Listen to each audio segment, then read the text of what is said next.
Voilà, quoi de mieux, mon colonel, de vous avoir ici pour le 18 juin et surtout de parler un peu avec vous. Je sais que votre emploi du temps est relativement réduit puisque vous partez cet après-midi signer une convention.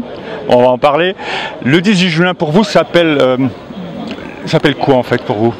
Ben, ça appelle hormis le sujet que tous les Français connaissent, l'appel le général de Gaulle. Le général de Gaulle. Mais au-delà de ça, si vous voulez, c'est un appel à la résistance. Un appel à la résistance, et pas seulement dans le cadre, bien sûr, de la Deuxième Guerre mondiale, qui appelait bien sûr toute la France à résister face à la débâcle, face à l'occupation qui se mettait en place. Mais c'est un appel général, si vous voulez, pour la population française à résister par rapport à la situation que l'on connaît elle aussi à l'heure actuelle, qui est une autre menace et qui, si vous voulez, appelle tout le monde à résister face à des menaces quelles qu'elles soient extérieures ou qu'elles soient intérieures. Et je pense que l'esprit qui a été transmis par cet appel, si vous voulez, est toujours valide et valable à l'heure actuelle. Il faut rassembler la population autour de son drapeau, rassembler la population autour de ses valeurs républicaines dont la résistance fait partie. Alors là, vous faites appel à deux notions. La première, c'est les événements de janvier, certainement auxquels vous faites allusion. Et le deuxième, c'est le devoir de mémoire.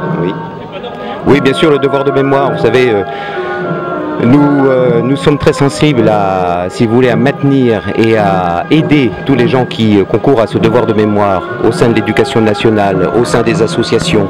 Et lorsqu'on voit la présence fidèle de tous ces porte-drapeaux autour de nous à chaque cérémonie, c'est un témoin qui est passé à notre jeunesse. Et je me félicite de voir parmi ces porte-drapeaux des gens qui n'ont pas atteint la trentaine.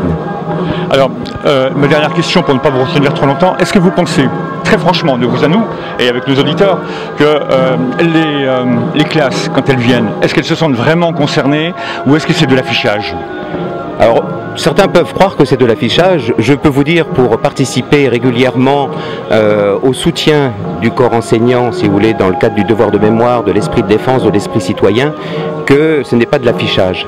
Il y a tout un historique qui leur est fait au préalable, il y a une préparation qui est faite dans les classes que je connais, et les enfants sont là avec leur cœur aussi. Vous signez cet après-midi une convention très importante. Vous pouvez nous expliquer en deux petits mots de quoi il s'agit? Alors si vous voulez, pour soutenir l'action du corps enseignant au sein de l'éducation nationale, pour maintenir l'esprit citoyen, l'esprit de défense, le devoir de mémoire, on a voulu créer des classes de défense et de sécurité globale. Que sont ces classes? C'est ni plus ni moins qu'un jumelage entre une classe d'un lycée ou d'un collège. Généralement, ce sont des classes de 3e et de première puisqu'elles sont dans leur programme concernées justement par l'esprit citoyen. Vous savez qu'en première, les jeunes arrivent à peu près à 16 ans et c'est l'époque où ils se font recenser. Donc tout ça est un aboutissement et se traduit par la journée défense citoyenneté. Mais on a voulu créer un lien concret entre une classe de 3e ou de première, je me répète, et avec une unité militaire. Et donc ce lien est entretenu toute l'année par des lettres, des photos, des échanges, des interviews, des visioconférences. Et le numérique, l'informatique à l'heure actuelle permet tout cela d'une manière beaucoup plus aisée qu'autrefois et avec une visite réciproque dans l'année. Donc si vous voulez, c'est un lien qui est entretenu. Alors c'est maintenir le lien jeunesse-défense concrètement. Ils vont visiter un régiment, ils vont visiter un bâtiment de la Marine nationale, ils vont visiter une base aérienne. Et en contrepartie, la classe reçoit aussi les cadres de l'unité militaire pour leur montrer dans un coin de la classe le panneau dédié à ce lien entretenu toute l'année. Voilà. Alors c'est un premier temps, c'est maintenir le lien, si vous voulez, avec la défense. Puis dans un deuxième temps, si ça crée des vocations, parce que ça crée aussi des vocations, il ne faut pas perdre de vue que les armées sont quasiment parmi les premiers employeurs nationaux. On compte qui embauchent environ 17 à 18 000 jeunes tous les ans. Si ça crée des vocations, bien sûr, c'est le rôle des centres d'information et de recrutement des forces armées qui prennent le relais par la suite. Merci mon colonel de vos explications. On vous libère parce que votre...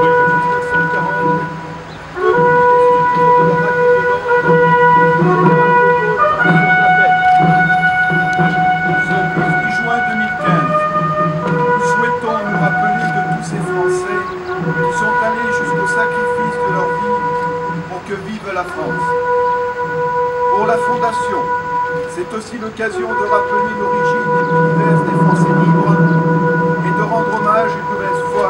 eux engagés comme Français libres, le caporal Mercier, Monsieur Jean Moulin. Dans cet esprit, nous avons souhaité évoquer la préface du général de Gaulle pour le mémorial des compagnons de la Libération. Soldats, tombés dans les déserts, les montagnes ou les plaines, marins, noyés que bercent pour toujours les vagues de l'océan, aviateurs, précipités du ciel pour être brisés sur la terre, combattants de la résistance, tués au maquis et au poteau d'exécution. Vous tous, qui à votre dernier souffle avez mêlé le nom de la France, c'est vous qui avez exalté les courages, sanctifié l'effort, cimenté les résolutions. Vous avez pris la tête de l'immense et magnifique cohorte des fils et des filles de France qui ont, dans les épreuves, attesté sa grandeur. Votre pensée fut, naguère, la douceur de nos deuils. Votre exemple est aujourd'hui la raison de notre fierté. Votre gloire sera pour toujours la compagne de notre espérance.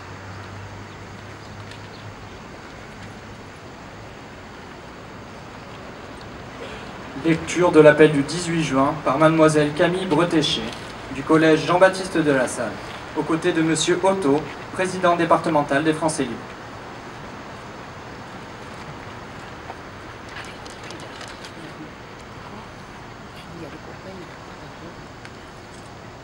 L'appel du 18 juin 1840. Les chefs qui, depuis de nombreuses années, sont à la tête des armées françaises, ont formé un gouvernement. Ce gouvernement, alléguant la défaite de nos armées, s'est mis en rapport avec l'ennemi pour cesser le combat.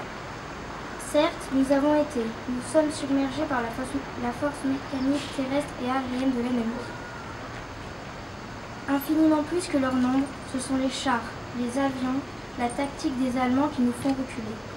Ce sont les chars, les avions, la tactique des Allemands qui ont surpris nos chefs au point de les amener là où ils en sont aujourd'hui. Mais le dernier mot est-il dit? L'espérance doit-elle disparaître? La défaite est-elle définitive? Non. Croyez-moi, moi qui vous parle en connaissance de cause et vous dis que rien n'est perdu pour la France, les mêmes moyens qui nous ont vaincus peuvent faire venir un jour la victoire. Car la France n'est pas seule. Elle n'est pas seule. Elle n'est pas seule. Elle a un vaste empire derrière elle. Elle peut faire bloc avec l'Empire britannique qui tient la mer et continue la lutte. Elle peut, comme l'Angleterre, utiliser sans limite l'immense industrie des États-Unis. Cette guerre n'est pas limitée au territoire malheureux de notre pays. Cette guerre n'est pas tranchée par la bataille de France.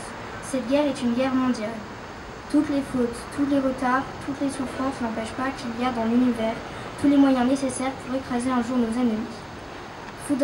Foudroyés aujourd'hui par la force mécanique, nous pouvons vaincre dans l'avenir par une force mécanique supérieure. Le destin du monde est là.